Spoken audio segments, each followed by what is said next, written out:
हाय दोस्तों, आप सभी को हमारे YouTube चैनल ऋषि स्टडी पॉइंट में बहुत बहुत स्वागत है। आज हम लोग क्लास 10 के 22 जून को होने वाले हिंदी के वीकली टेस्ट के कुछ महत्वपूर्ण सवालों को देखने वाले हैं। आज के हमारे इस वीडियो में जितने भी क्वेश्चन हैं आप लोगों के होने वाले एग्जाम के दृष्टिकोण से बहुत ही महत्वपूर्ण होने वाला है। इसीलिए आज के हमारे इस वीडियो को आप लोग शुरू से अंत तक देखें और हाँ, अच्छा लगे तो अपने दोस्तों को भी ज़्यादा से ज़्यादा शेयर करें। तो चलिए दोस्तों, अब देर न करके एक एक करके उन सभी क्वेश्चनों को देखते हैं।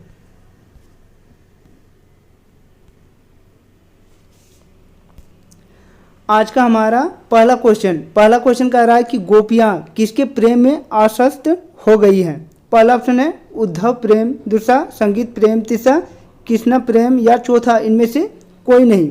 तो गोपियाँ कृष्ण प्रेम में अस्वस्थ हो गई है, इसलिए इसका सही जवाब होगा ऑप्शन नंबर 3 कृष्ण। हमारा अगला क्वेश्चन कह रहा है कि गोपियाँ कृष्ण के प्रति कैसी भावना रखती हैं। पहला ऑप्शन है विरोध की, दूसरा क्रोध की, तीसरा प्रेम की या चौथा घृणा की। तो गोपियाँ कृष्ण के प्रति प्रेम की भावना रखती हैं, इसीलिए इसका सही जवाब होगा ऑप्शन नंबर 3 प्रेम की। हमारा अगला क्वेश्चन नंबर 3 कह रहा है कि कवि के अनुसार गोपियों का स्वभाव कैसा है। पहला ऑप्शन है चतुर, दूसरा घमंडी, तीसरा निर्दलीय या चौथा भोला। तो कवि के अनुसार गोपियों का स्वभाव भोलेपन है, इसलिए इसका सही जवाब है ऑप्शन नंबर 4 भोला। हमारा अगला क्वेश्चन कह रहा है कि गोपियों को छोड़कर कृष्ण कहाँ चले गए थे। पहला ऑप्शन है वृंदावन, दूसरा मथुरा, तीसरा ब्रज या चौथा द्वारका। तो गोपियों को छोड़कर कृष्ण मथुरा चले गए थे, इसीलिए इसका सही जवाब है ऑप्शन नंबर 2 मथुरा। हमारा अगला क्वेश्चन कह रहा है कि कृष्ण का योग संदेश लेकर कौन आए थे। पहला ऑप्शन है सेवक, दूसरा सुदामा, तीसरा उद्धव या चौथा बलराम। तो कृष्ण का योग संदेश को लेकर उद्धव आए थे, इसीलिए इसका सही जवाब है ऑप्शन नंबर 3 उद्धव। हमारा अगला क्वेश्चन नंबर 6 कह रहा कि इनमें से किस पंछी की तुलना गोपियों ने समझ से की है। पहला ऑप्शन है चकोर, दूसरा कोयल, तीसरा मोर या चौथा हारिल। तो इनमें से जो हारिल पंछी है उसकी तुलना गोपियों ने समझ से की थी, इसलिए इसका सही जवाब है ऑप्शन नंबर 4 हारिल। हमारा अगला क्वेश्चन कह रहा है कि उद्धव कृष्ण का कौन सा संदेश लेकर आए। पहला ऑप्शन है योग संदेश, दूसरा अनुराग संदेश, तीसरा प्रेम संदेश या चौथा इनमें से कोई नहीं। तो उद्धव कृष्ण का योग संदेश लेकर आए थे, इसलिए इसका सही जवाब है ऑप्शन नंबर 1 योग संदेश।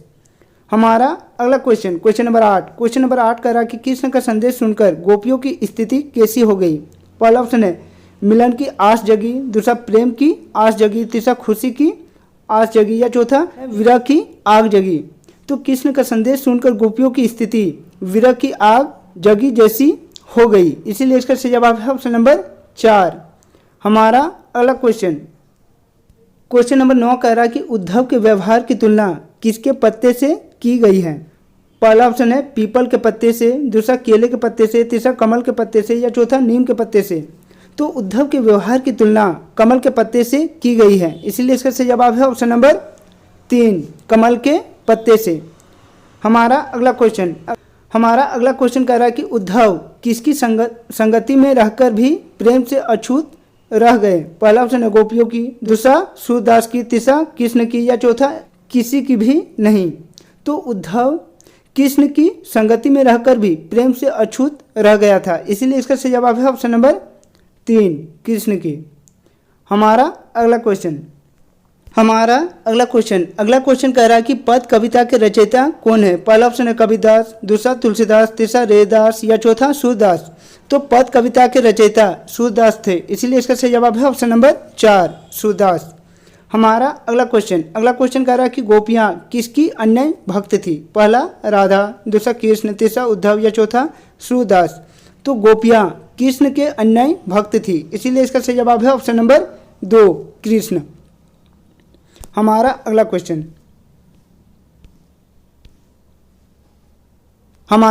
क्वेश्चन कह रहा है कि पूर्णिपात का क्या अर्थ है। पहला ऑप्शन है पीपल का पत्ता, दूसरा केले का पत्ता, तीसरा कमल का पत्ता या चौथा कंदम का पत्ता। तो पूर्णिपात का अर्थ कमल के पत्ते से है, इसीलिए इसका सही जवाब है ऑप्शन नंबर 3 कमल का पत्ता। हमारा अगला क्वेश्चन कह रहा है कि गोपियों ने उद्धव के व्यवहार की तुलना किससे की है। पहला ऑप्शन है गुड़ खाई हुई चींटियों से, दूसरा ऑप्शन है दीपक और बाती से, तीसरा ऑप्शन है कमल के पत्ते और तेल के मटके से, चौथा ऑप्शन है फूल और भंवरों से। तो गोपियों ने उद्धव के व्यवहार की तुलना कमल के पत्ते और तेल के मटके से की है, इसीलिए इसका सही जवाब है ऑप्शन नंबर 3, कमल के पत्ते और तेल के मटके से। हमारा अगला क्वेश्चन कह रहा है कि गोपियों की दशा किस पंछी की तरह हो गई है। पहला ऑप्शन है कोयल की तरह, दूसरा कबूतर की तरह, तीसरा तोता की तरह या चौथा हारिल की तरह। तो गोपियों की दशा हारिल की पंछियों की तरह हो गई है, इसीलिए इसका सही जवाब है ऑप्शन नंबर 4, हारिल की तरह। हमारा अगला क्वेश्चन कह रहा है कि गोपियों के उद्धव द्वारा दिया गया योग का ज्ञान किसके समान लगता है। पहला ऑप्शन है अमृत के समान, दूसरा कड़वी ककड़ी के समान, तीसरा मोच के समान या चौथा प्रेम के समान। तो गोपियों को उद्धव द्वारा दिया गया योग का ज्ञान कड़वी ककड़ी के समान लगती है, इसीलिए इसका सही जवाब है ऑप्शन नंबर 2। हमारा अगला क्वेश्चन कह रहा है कि गोपियां जागते सोते सपने में दिन रात किसका नाम जपती रहती है। पहला ऑप्शन है सूरदास का, दूसरा कृष्ण का, तीसरा उद्धव का या चौथा कवि का। तो गोपियां जागते सोते समय सपने में कृष्ण का नाम जपती रहती है, इसीलिए इसका सही जवाब है ऑप्शन नंबर 2, कृष्ण का। हमारा अगला क्वेश्चन कह रहा है कि पद कविता में किसकी मन की बात मन में ही रह गई। पहला ऑप्शन है गोपियों की, दूसरा कृष्ण की, तीसरा उद्धव की या चौथा राधा की। तो पद कविता में गोपियों की मन की बात मन में ही रह गई थी, इसीलिए इसका सही जवाब है ऑप्शन नंबर 1, गोपियों की। हमारा अगला क्वेश्चन कह रहा है कि कृष्ण ने गोपियों के लिए कौन सा संदेश भिजवाया। पहला ऑप्शन है भक्ति का, दूसरा योग का, तीसरा सगुन का या चौथा मिलन का। तो कृष्ण ने गोपियों के लिए योग का संदेश भिजवाया था, इसलिए इसका सही जवाब है ऑप्शन नंबर 2, योग का। हमारा अगला क्वेश्चन कह रहा है कि गोपियों के अनुसार कृष्ण ने कौन सी मर्यादा का उल्लंघन किया। पहला ऑप्शन है जाति का, दूसरा धर्म का, तीसरा प्रेम का या चौथा राज धर्म का। तो गोपियों के अनुसार कृष्ण ने प्रेम की मर्यादा का उल्लंघन किया है, इसलिए इसका सही जवाब है ऑप्शन नंबर 3, प्रेम की। हमारा अगला क्वेश्चन कह रहा है कि गोपियों ने किसे भाग्यवान कहकर संबोधित किया है। पहला ऑप्शन है कृष्ण को, दूसरा कवि को, तीसरा उद्धव को या चौथा ग्वाला को। तो गोपियों ने उद्धव को भाग्यवान कहकर संबोधित किया है, इसीलिए इसका सही जवाब है ऑप्शन नंबर 3, उद्धव को। हमारा अगला क्वेश्चन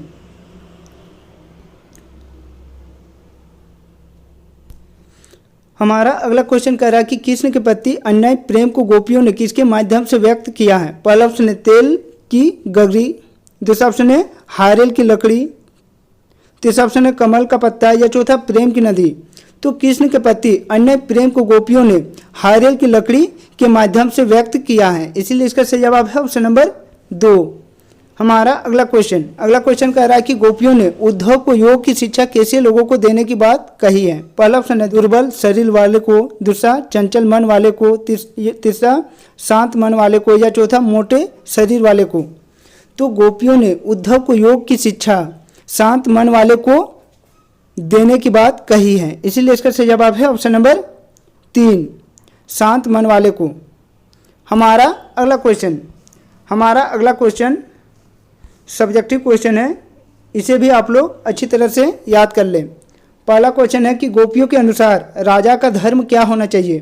तो इसका सही आंसर होगा कि गोपियों के अनुसार राजा का धर्म उसकी प्रजा की हर तरह से रक्षा करना होता है तथा नीति से राज धर्म का पालन करना होता है। एक राजा तभी अच्छा कहलाता है जब वो अनीति का साथ न देकर नीति का साथ दे। हमारा अगला क्वेश्चन कह रहा है कि गोपियाँ अपने हरि की तुलना हारेल की लकड़ी से क्यों करती हैं। तो इसका सही आंसर होगा कि गोपियों ने अपने हरि की तुलना हारेल की लकड़ी से इसलिए करती हैं क्योंकि जिस प्रकार हारेल पंछी अपने पंजे में दबी लकड़ी को आधार मानकर उड़ता है, उसी प्रकार गोपियों ने अपने जीवन का आधार कृष्ण को मान रखा था। हमारा अगला क्वेश्चन कह रहा है कि योग को गोपियाँ किसके समान बताती हैं और क्यों। तो इसका सही आंसर होगा कि गोपियाँ योग को कड़वी ककड़ी के समान बताती हैं, क्योंकि उनके लिए योग साधना तो मानसिक रोग के समान है, जिसे गोपियों ने न कभी पहले सुना था और न देखा था। हमारा अगला क्वेश्चन कह रहा है कि योग की आवश्यकता किसे है और क्यों। तो इसका सही आंसर होगा कि योग की आवश्यकता शांत मन वाले लोगों को होता है। योग तनाव से राहत देता है और बेहतर नींद लाता है। भूख और पाचन को भी बढ़ाती है। यह दिमाग को हमेशा शांत रखता है। जब हम योग करते हैं तो मांसपेशियों में खिंचाव, मरोड़ जैसी कई क्रियाएं होती हैं। इससे हमारे शरीर की थकान दूर होती है और हम हमेशा तरोताजा महसूस करते हैं। हमारा अगला क्वेश्चन नंबर 5 कह रहा है कि गोपियों द्वारा उद्धव को भाग्यवान कहने में क्या व्यय निहित है।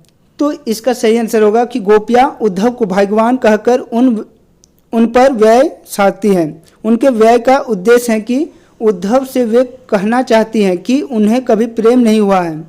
इसीलिए वह गोपियों की पीड़ा को समझने में असमर्थ हैं, क्योंकि जो घायल होते हैं वही घायल की स्थिति जान सकते हैं। अतः उद्धव गोपियों की पीड़ा का एहसास नहीं कर सकते। हमारा अगला क्वेश्चन कह रहा है कि गोपियों ने उद्धव से योग की शिक्षा कैसे लोगों को देने की बात कही है। तो इसका सही आंसर होगा कि गोपियों ने उद्धव से योग की शिक्षा ऐसे लोगों को देने की बात कही है जिनका मन चंचल है और इधर उधर भटकता रहता है। उद्धव अपने योग के संदेश में मन की आर्द्रता का उपदेश देते हैं, परंतु गोपियों का मन तो कृष्ण के अन्य प्रेम में पहले से ही एकाग्र है। इस प्रकार योग साधना का उपदेश उनके लिए निरर्थक है। योग की आवश्यकता तो उन्हें है जिनका मन स्थिर नहीं हो पाता। इसलिए गोपियाँ चंचल मन वाले लोगों को योग का उपदेश देने की बात कहते हैं। हमारा अगला क्वेश्चन कह रहा है कि उद्धव के व्यवहार की तुलना किस किस से की गई है। तो इसका सही आंसर होगा कि गोपियों ने उद्धव के व्यवहार की तुलना कमल के पत्ते से की है, जो नदी के जल में रहते हुए भी जल की ऊपरी सतह पर ही रहता है, अतः जल का प्रभाव उस पर नहीं पड़ता। श्री कृष्ण का साधित्य पाकर भी वह श्री कृष्ण के प्रभाव से मुक्त है। हमारा अगला क्वेश्चन कह रहा है कि गोपियों की मनोदशा का वर्णन कीजिए। तो इसका सही आंसर होगा कि वे कृष्ण से बहुत प्रेम करती हैं, परंतु कृष्ण के व्यवहार से दुखी हैं। कृष्ण द्वारा वादा करके नहीं आना और उद्धव को भेज देना उन्हें अच्छा नहीं लगता है। एक तरह कृष्ण के प्रति प्रेम के कारण गोपियाँ कृष्ण को बुरा नहीं कह पाती हैं, वहीं दूसरी तरफ कृष्ण द्वारा उन्हें अनदेखा करना गोपियों को सताता है। हमारा अगला क्वेश्चन